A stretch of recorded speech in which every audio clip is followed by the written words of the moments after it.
जगातलं सर्वात सुंदर शहर असं ज्याचं वर्णन अनेक प्रवाशांनी करून ठेवलेलं आहे ते हम्पी साधारण 200 वर्षापूर्वी भारतीयांच्या विस्मरणात गेलेलं होतं.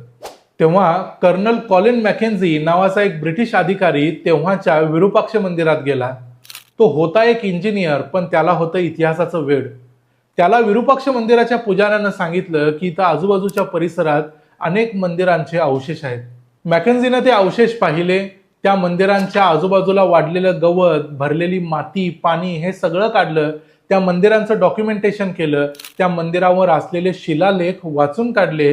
हे सगळं काम करून त्यांनी जगाच्या समोर आणि भारताच्या समोर पुन्हा एकदा विजयनगरचं साम्राज्य उभं केलं.